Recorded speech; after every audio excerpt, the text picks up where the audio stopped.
Vamos que vamos, meu povo.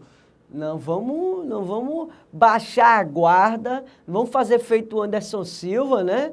Que fica fazendo firula, porque, ó, vacilou o nosso adversário, que é a prova de concurso público, ela dá um jab na gente e derruba a gente. Então, ó, vamos manter a guarda alta, atento, porque esse assunto, ele pode cair na sua prova, viu? Olha que eu tô lhe falando. Então, vamos falar aqui do IDC número 2. Então, vamos dar continuidade ao incidente, ao estudo do incidente de deslocamento de competência, que também é conhecido como a federalização dos graves crimes contra os direitos humanos, que a gente falou que foi um instituto criado recentemente, em 2004, né, pela Emenda Constitucional 45. Então, agora abordando sobre o segundo caso, como a gente falou no bloco passado, somente o STJ, ele somente enfrentou 2 vezes esse deslocamento de competência. E o primeiro caso, como a gente viu no bloco passado, foi o caso da Dorothy Stang, onde houve a denegação do deslocamento da competência, mas no IDC número 2, que é o caso Manuel Matos, nesse caso o STJ federalizou. Então, até hoje, a nossa gravação da nossa aula aqui, o STJ, ele só federalizou um único caso de violação grave aos direitos humanos. Ou seja, somente enfrentou 2 e desses 2 somente houve deslocamento em um único caso, que foi o IDC número 2, o IDC do caso Manuel Matos. Vamos falar aqui um pouco, tem um cíliozinho aqui no meu olho, isso é para dar sorte. Depois eu faço aquela brincadeirinha com vocês de dar sorte. Ele está aqui no meu olho, fica um pelinho aqui, que coisa louca. Vamos lá. Mas, saiu. Então, o IDC número 2 do Manuel Matos foi um caso emblemático também, um caso de violação grave aos direitos humanos, porque o Manuel Matos, ele era advogado, vereador, e foi executado por um grupo de extermínio que atuava na fronteira entre a Paraíba e Pernambuco, e por conta de ele fazer denúncia pública às autoridades públicas sobre a atuação desse grupo de extermínio que executou mais de 200 pessoas, pasmem, 200 pessoas, esse grupo de extermínio executou. Então, por conta dele ter essa intervenção ativa e ser o responsável, inclusive, pela prisão de alguns dos membros desse grupo de extermínio, ele sofreu várias ameaças de morte. E por mais que ele fosse vereador, advogado e tivesse um grande diálogo com as autoridades públicas estaduais, tanto da Paraíba quanto de Pernambuco, mesmo assim ele foi executado. E qual é o fato mais grave? Porque o Manuel Matos, quando ele começou a denúncia desse grupo de extermínio, e ele começou a sofrer a ameaça de morte, ele solicitou proteção à Comissão Interamericana de Direitos Humanos. Ele levou o caso à Comissão Interamericana de Direitos Humanos e pediu uma medida cautelar. Se vocês forem lá no site da CIDH, cidh.org, vocês podem ter acesso, inclusive, a essa medida cautelar. Já bota lá no Google, CIDH, que você vai entrar no site e aí pesquisa lá na parte de medida cautelar, que você vai ter acesso a essa medida cautelar dele e você vai perceber que a Comissão Interamericana de Direitos Humanos concedeu a medida cautelar, obrigando com que o Estado brasileiro oferecesse proteção, escolta armada, para que o Manuel Matos ele não tivesse sua vida ceifada. O Estado brasileiro assim correspondeu o Manuel Matos estava sob proteção da Polícia Federal, com 2 agentes, inclusive, da Polícia Federal, na sua cola, 24 horas por dia, mas mesmo assim, mesmo com escolta da Polícia Federal, ele foi executado. Percebam como esse grupo de extermínio não tinha medo de intervir, né? E mesmo com toda essa repercussão, o caso na Comissão Interamericana, ele ainda vivo, denunciando sobre as ameaças que ele estava sofrendo, com escolta da Polícia Federal, mesmo assim ele foi executado lá em 2009. Por conta disso, a sua mãe, a dona Nair, ela hoje em dia, ela se encontra no programa de proteção aos defensores de direitos humanos ameaçados de morte do estado de Pernambuco e se encontra sob proteção policial também tem todo um sistema de proteção para ela, por conta de que as ameaças ainda continuam à vida desses familiares. O caso foi levado, então, pelo Procurador-Geral da República. Isso, inclusive, teve interferência da OAB, teve interferência da Secretaria de Justiça do Estado de Pernambuco e também do Estado da Paraíba. Ou seja, houve toda uma mobilização das autoridades públicas no sentido de apoiar o pedido de federalização e assim foi feito. Então, o caso, hoje em dia, tramita na Justiça Federal da Paraíba e ainda não houve uma conclusão, certo? Então, essa federalização houve, esse deslocamento de competência houve no dia 27/10/2010, ou seja, recentemente. Então, um caso que pode tranquilamente cair na sua prova de concurso público, tendo em vista a repercussão, tendo em vista de ser um caso recente, as provas adoram casos recentes, né? E tendo em vista essa importância para o nosso estudo na área jurídica desse caso, ok? Inclusive, testemunhas desse caso foram também executadas para queima de arquivo. Então, assim, um caso muito triste para a história do nosso Estado brasileiro e que é importante que as autoridades públicas deem um resultado efetivo não só para a sociedade brasileira, mas como também para os familiares que hoje se encontram ameaçados de morte, inclusive, por conta desse caso, ok? Mas, enfim, esse é o caso do Manuel Matos e desse número 2. Recomendo também que vocês tenham uma atenção maior a esse caso. Se cair na sua prova de concurso público, se tiver no edital esse conteúdo do IDC e tiver uma segunda fase, eu recomendo muito a análise desse caso, porque pode ser objeto da sua prova, ok? Vamos entrar agora num outro assunto. Vamos falar agora da incorporação dos tratados internacionais de direitos humanos. Um assunto também importante no estudo da disciplina dos direitos humanos. E a primeira coisa que a gente precisa saber é que quando a gente estuda direito internacional público, a gente vê na doutrina que os tratados e convenções internacionais, não só os de direitos humanos, mas os tratados e convenções internacionais como um todo, eles são fontes formais do direito. O que é que significa dizer isso? Significa dizer que eles são utilizados para fins de aplicação do nosso ordenamento jurídico, para fins de garantia de direitos para a nossa população. Então,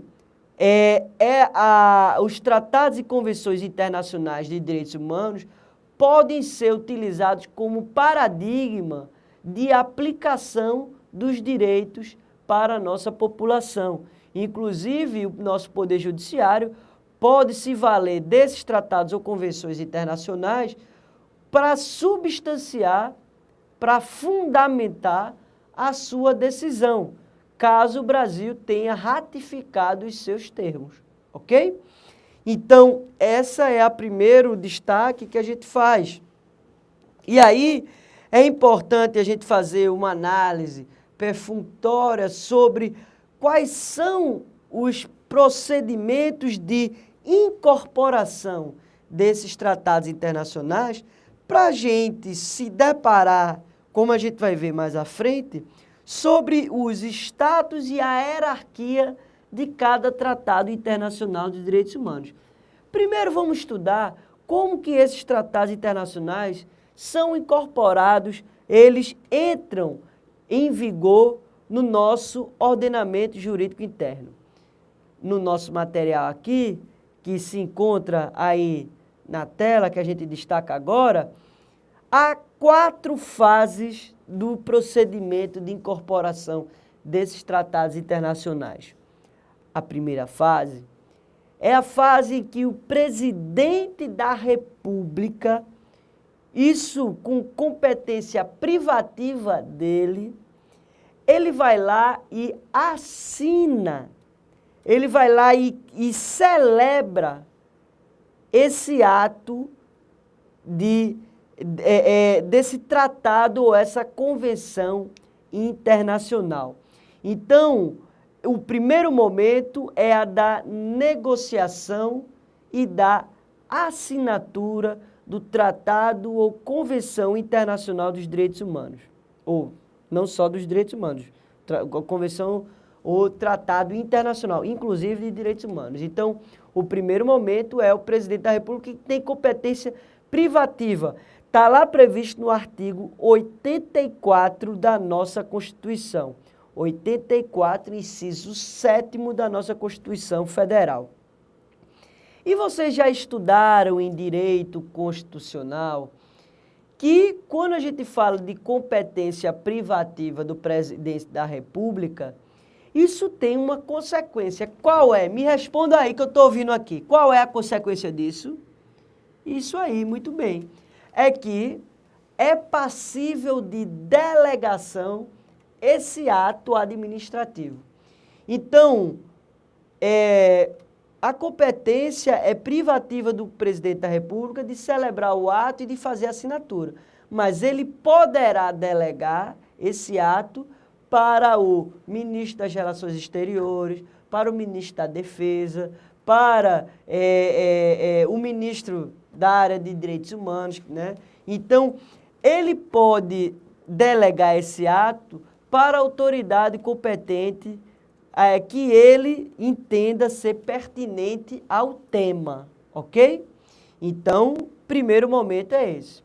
Segundo momento, que também está aí na sua tela, é o momento da aprovação pelo Congresso Nacional. E aí, ó, cuidado com a pegadinha da prova. Cuidado, pelo amor de Deus, não vai errar essa questão, não. A competência do Congresso Nacional, ela é exclusiva. O que é que significa dizer que essa competência é exclusiva? É que não cabe delegação para seu ninguém. Somente o Congresso Nacional poderá ratificar aquela assinatura realizada pelo chefe do Poder Executivo naquele primeiro momento, ok? Então, e qual é o documento da aprovação que o Congresso Nacional faz? É por meio do decreto legislativo. Alexandre, onde está previsto isso? Isso está previsto no artigo 49, inciso 1 da nossa Constituição Federal.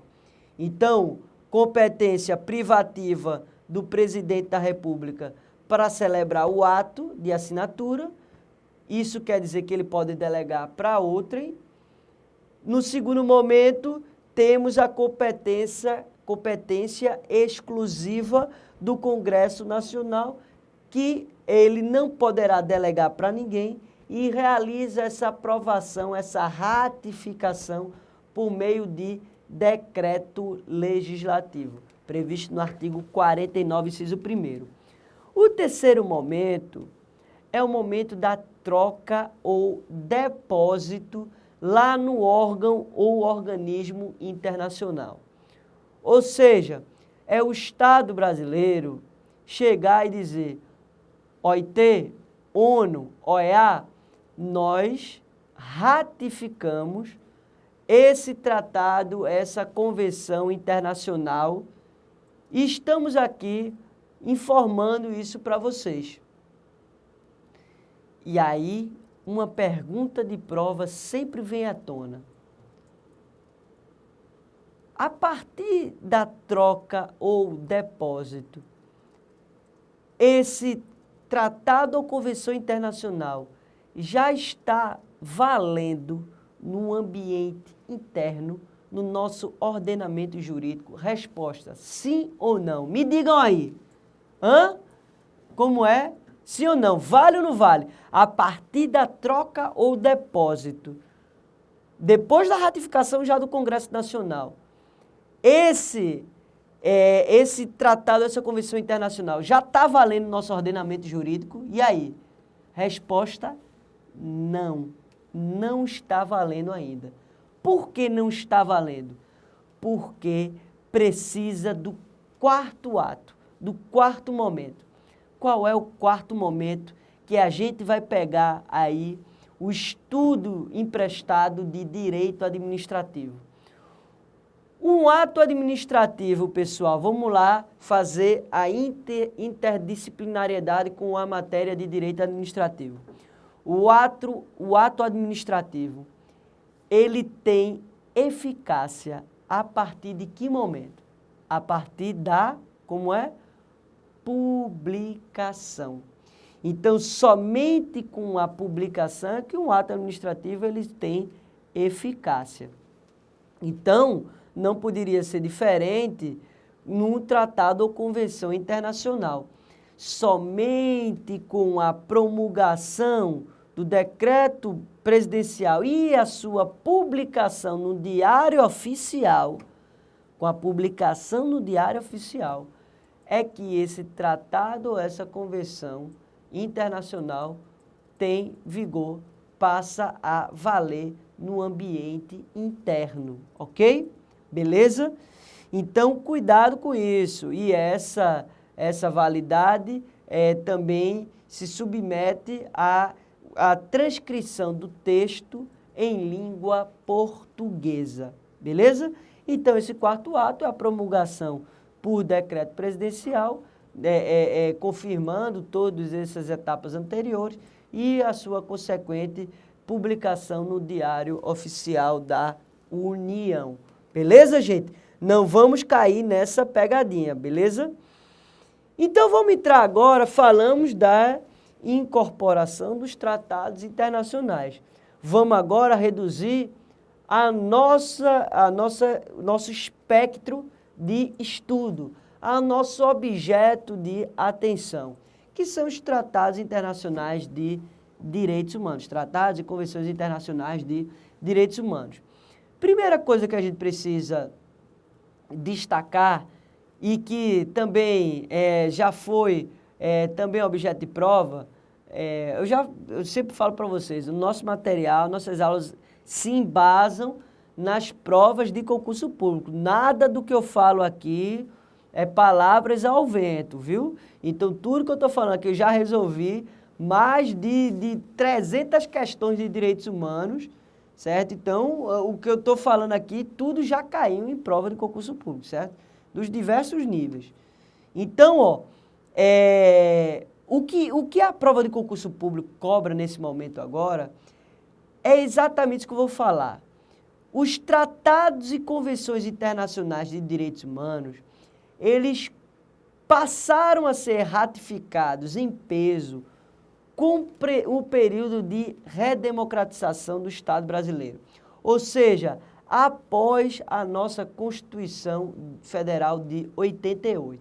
Então, 99%, eu não sei exatamente a porcentagem, mas é em média de 99% dos tratados internacionais de direitos humanos foram ratificados pelo Estado brasileiro após a Constituição de 88, certo? Com exceção de dois únicos pactos internacionais, duas únicas convenções internacionais. Quais foram elas?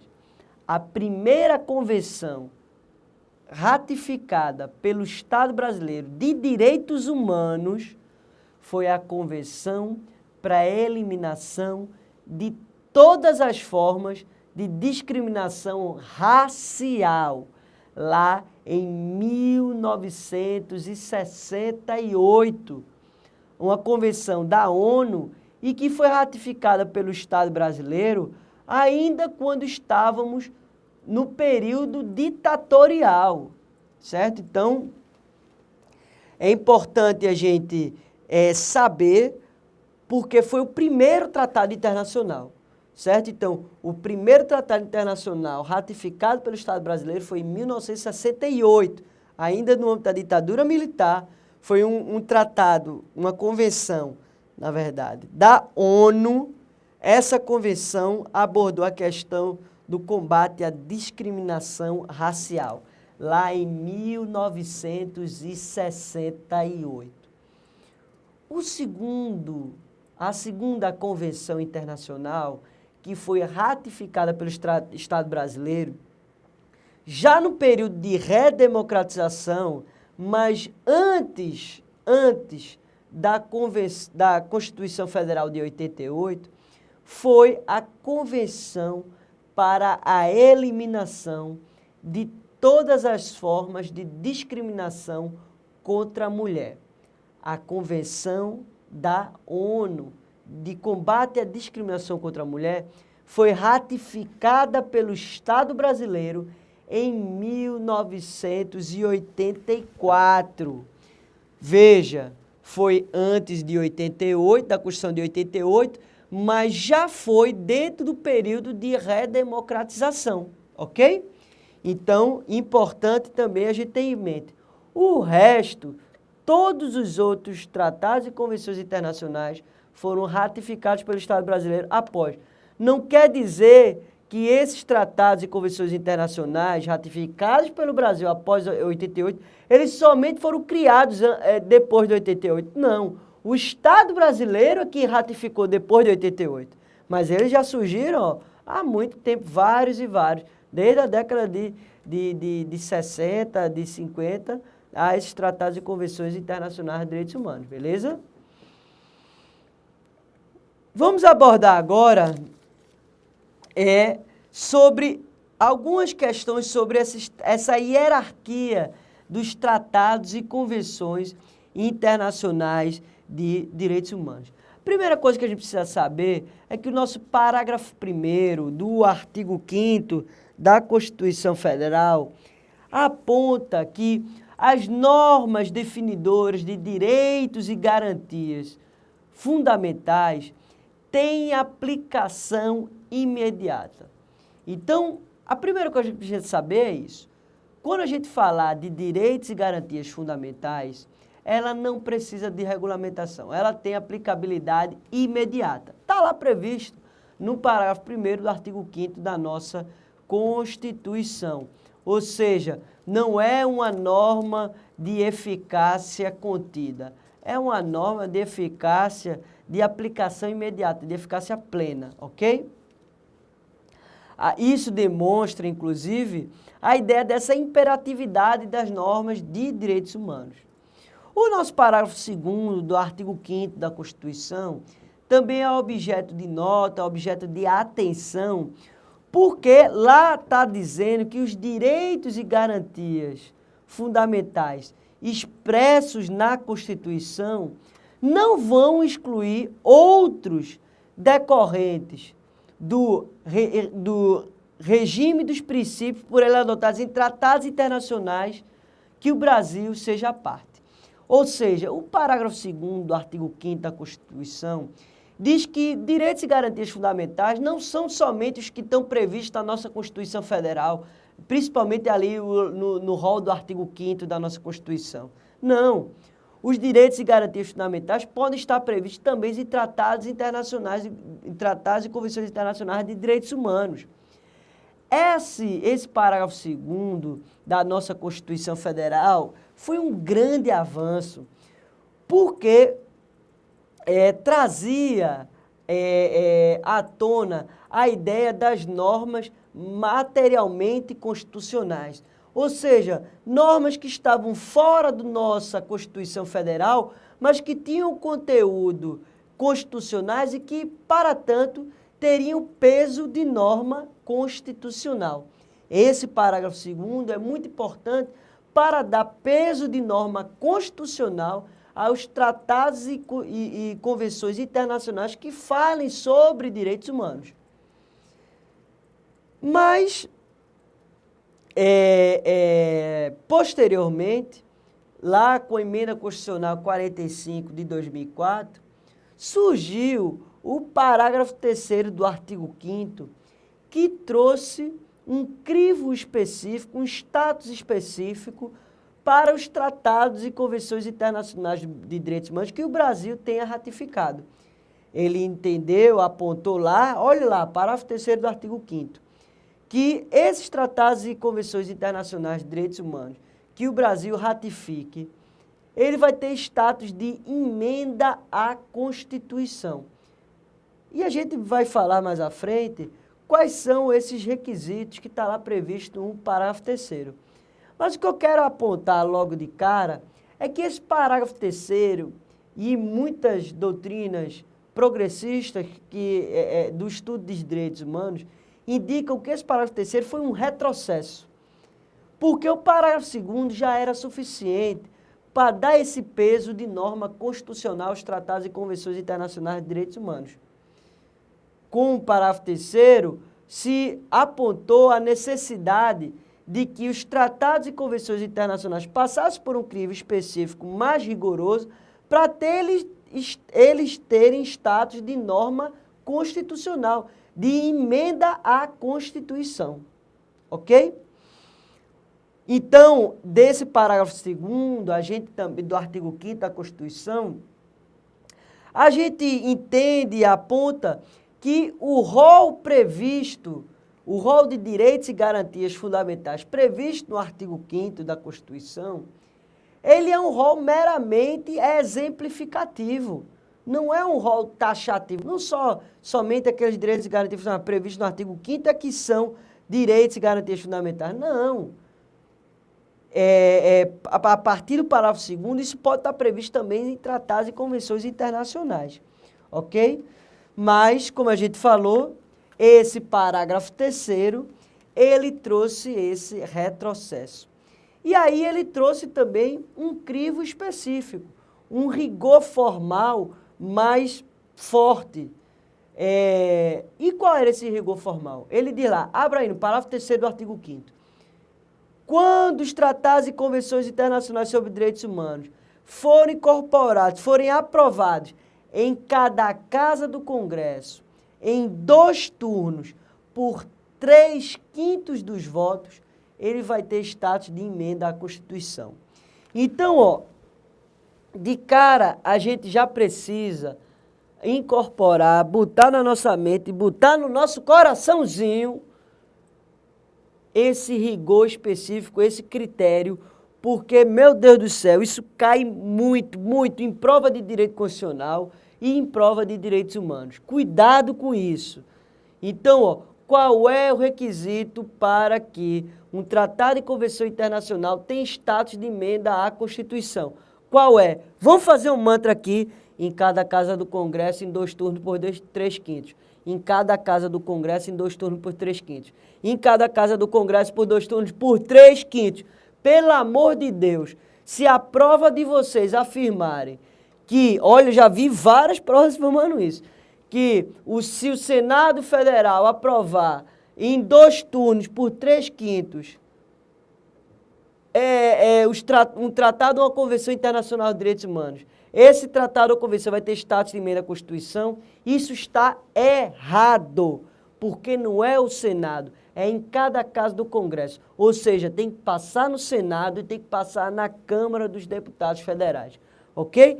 E cada um vai ter que passar, e por esse rigor específico, em cada casa do Congresso, cada um deles vai ter que passar em 2 turnos, vai ter que ter 2 turnos, cada casa dessa vai ter que ter 2 turnos, e vai ter que ter 3/5 dos votos, ok? Veja que rigor pesado para se aprovar um tratado ou convenção internacional de direitos humanos, ok? Para que ela tenha status de emenda à Constituição, beleza?